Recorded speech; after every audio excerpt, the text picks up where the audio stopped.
बहुत समय पहले की बात है। किसी गांव में एक धोबी रहा करता था। उसके पास एक गधा था जिसका नाम मोती था।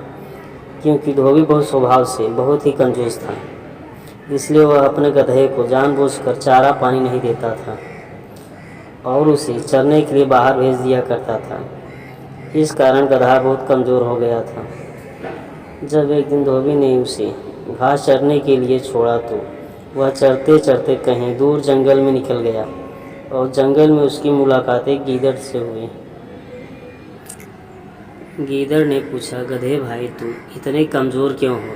तो गधे ने जवाब दिया, मुझसे दिन भर काम करवाया जाता है और मुझे कुछ खाने के लिए भी नहीं दिया जाता है। यही वजह है कि मुझे इधर उधर भटक भटक कर अपना पेट भरना पड़ता है।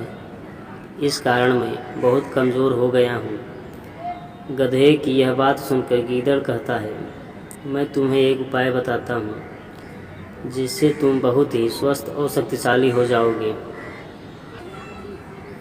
गीदड़ कहता है, यहाँ पास में ही एक बहुत बड़ा बाग है। उस बाग में हरी भरी सब्जियाँ और फल लगे हुए हैं। मैंने उस बाग में जाने का एक खुफिया रास्ता बना रखा है, जिससे मैं रोज़ रात को जाकर बाग में हरी भरी सब्जियाँ और फल खाता हूँ। यही वजह है कि मैं एकदम तंदुरुस्त हूँ। गीदड़ की बात सुनते ही गधा उसके साथ हो लेता है। फिर गीदड़ और गधा दोनों साथ ही मिलकर बाग की ओर चल देते हैं।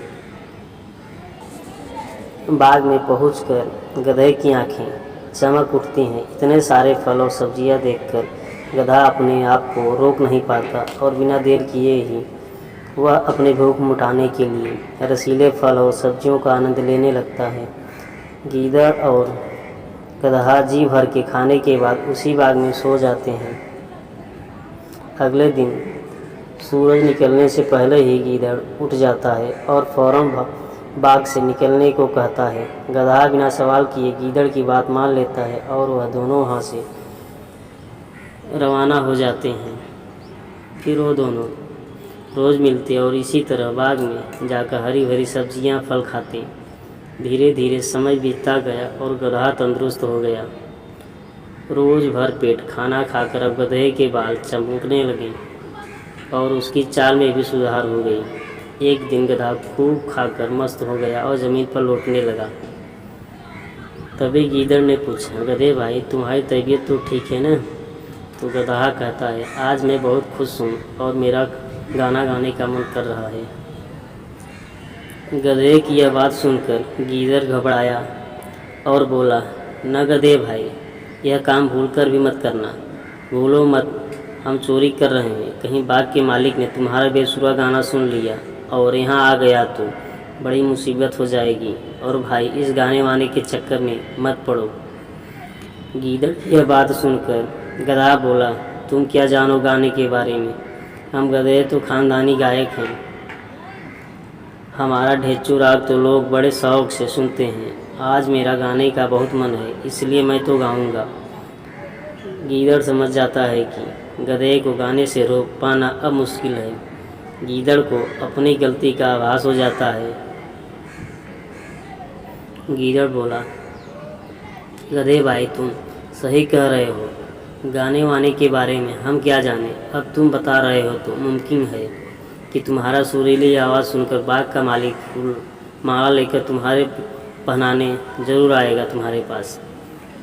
गीदड़ की बात सुनकर गधा खुशी से गदगद हो जाता है और कहता है, ठीक है, फिर मैं अपना गाना शुरू करता हूँ। तभी गीदड़ कहता है, मैं तुम्हें फूल माला पहना सकूँ, इसलिए तुम अपना गाना मेरे जाने के 15 मिनट बाद शुरू करना। इससे मैं तुम्हारा गाना ख़त्म होने से पहले यहाँ वापस आ जाऊँगा। गीदड़ की यह बात सुनकर गधा और भी ज़्यादा फूला नहीं समाता और कहता है, जाओ भाई गीदड़, मेरे सम्मान के लिए फूल माला लेकर आओ। मैं तुम्हारे जाने के 15 मिनट बाद ही गाना शुरू करूँगा।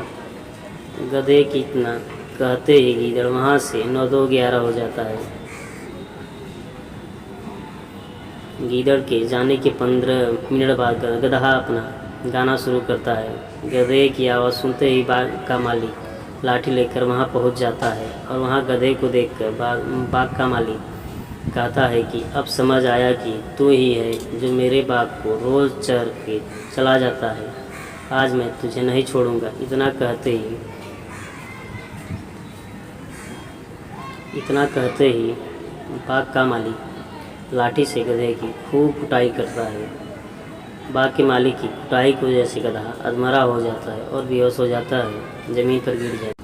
कहानी से सीख यह मिलती है कि हमें कोई हमारी भलाई के लिए कुछ बात समझाता है तो उसे मान लेना चाहिए। कभी कभी हालात ऐसे हो जाते हैं कि दूसरों की बात न मानने से हम मुसीबत में पड़ जाते हैं, जैसे कि गधा पड़ गया।